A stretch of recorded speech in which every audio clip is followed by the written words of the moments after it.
James Mennie, brought to you by Gilbert & Daughter. This week, get an additional 50% off everything. Plus, they pay the taxes all month. Gilbert & Daughter, 49 Donegany in Point Claire. Nice little upbeat music for some little upbeat stories that we're going to cover right now. Hi there, it's Sue Smith sitting in for Aaron. Aaron will be back with you tomorrow on Montreal Now. Right now, though, James Mennie is in his usual place.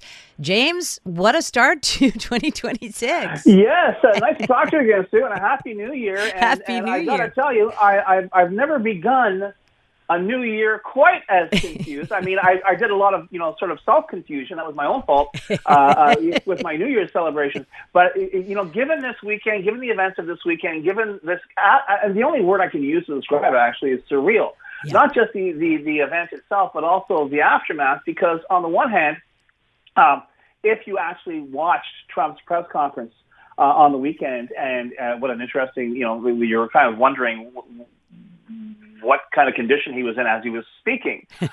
You also had a situation where you're trying to figure out what's happening, because on the one hand, yeah, it was a smash and grab, an abduction. I can't think of another verb for it.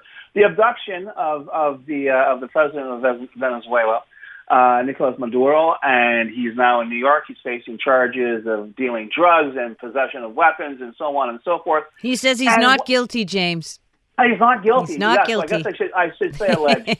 But the thing is, we also have this kind of subtext. Everyone's seizing on the word of Donald Trump, which experience has taught us is not worth very much. But, oh, yes, we're going to rebuild the oil infrastructure in Venezuela, and we're going to be in there. And listen, as far as I can tell, the only thing that's changed in Venezuela right here and right now is that Maduro is no longer there. His government is completely in place. His vice president has been named interim president. Yeah. They're making all the same righteous noises. And you know what, Stu? Even if this is, as some people have suggested, this was nothing more than an inside job.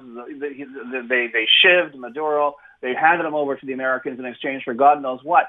That entire regime is, theoretically a popular government. There are people on the streets who might, turn around. As alien as it may be for CNN and Fox News to understand, there might be people in Venezuela who might actually, rightly or wrongly, support Maduro and be willing to pull a trigger on his behalf. There is, as far as I know, no actual American military presence in Venezuela. They're claiming there's a blockade of oil tankers going into the country, a blockade which, last I looked, appeared to be ignored. But we'll see how that plays out.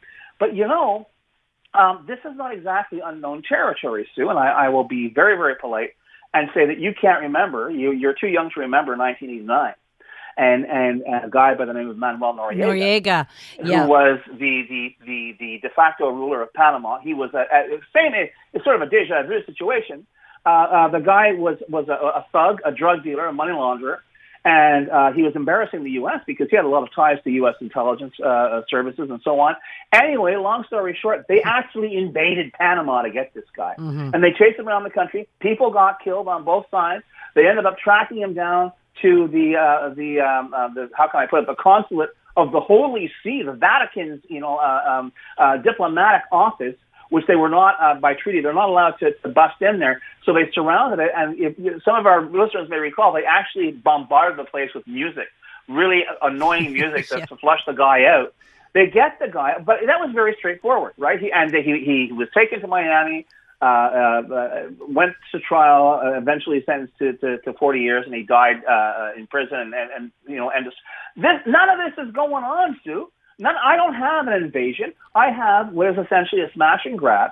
Yeah. And now people are just freaking out. I mean, listen, okay, I understand Donald Trump is talking again about how much he needs Greenland. I understand that some people in this country have decided, oh my goodness, here we go again, look out for that 51st state.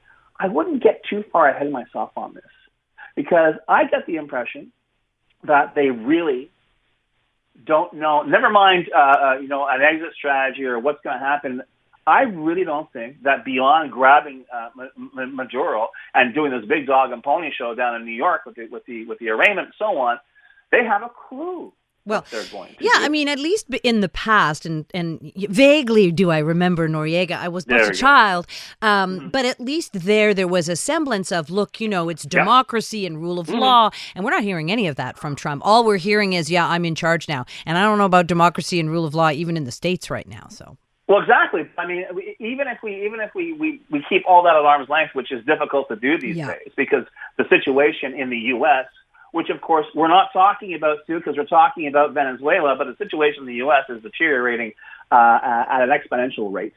And many people say, isn't it funny that the same weekend that the Justice Department's refusal to explain why it redacted Epstein files and the testimony of federal prosecutor Jack Smith concerning the attempt to overthrow the government back in 2020 was all the details were coming out. All that's been overshadowed by this so-called whatever it is you want to call it. Also call it the abduction of the president of Venezuela. Yeah, the guy's a thug, and I'll put folding money down, saying this guy's guilty. He's guilty of something. But all that said, and I think the last person on earth who knows for sure what's going to happen tomorrow is Donald Trump. Maybe we'll find out tonight when he does his usual debrief from atop his golden toilet at 2:00 in the morning on Truth Social. Maybe we'll find out more, although I'm not entirely sure about that, Sue. I don't know. You know what I worry about, James, is that he and his friend Putin and China are carving out a new world order in which the U.S. gets one chunk, Russia gets another, and China gets another. Well, I got to tell you, history tells us that doesn't usually work. I mean, back in the day, and I mean really back in the day, Spain and Portugal signed a treaty dividing the world in half. Yeah, and we all know how that works. Yeah. Listen, but on top of everything else, and I'll leave it there. But this is going to sound so cynical. The real question, and when I was talking to my wife on the weekend about this, is, my God, what's going to happen to the markets on Monday? Yes. The markets are fine. The markets are humming. Oil shares, yeah, okay. They're a bit wobbly because they don't know what's going on. The markets are on fire. The Dow's up, the TSX is. It's almost as if the street, if you will, knows that in the end, Donald Trump may talk a lot, but in the end, what matters is what he does. And as I say, apart from that elaborate, highly publicized abduction, there isn't a whole heck of a lot that's changed in Venezuela. Yeah. 100%. All right. Well, I mean, watch this space. I hesitate to ask you this because I am already up against the clock, but do you have a few quick words about Chrystia Freeland? Absolutely. I think of course she's going to resign. The conservatives are saying she has to resign because she's been named economic advisor to Zelensky's government in Ukraine. She's already been appointed by Carney as a special advisor on the rebuilding of Ukraine.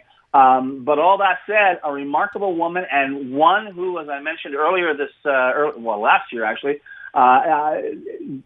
she was the first domino in an amazing sequence of events that actually turned government on its head in the space of a year. And we have a whole new set of players federally based on a decision she made to go in and tell Justin Trudeau, do your own budget speech, stupid. I'm leaving Canada. You're right. I think that gets lost in everything that's come since, but maybe that will be her ultimate legacy. Look, always great talking to you, James. Thank you. Thank you. Bye. Seasoned gamer or just video game curious? This Week in Gaming is the podcast for you. We break down the latest in the world of video games, from basics to beyond. The hottest gaming news, insight, and industry leaders and more weekly.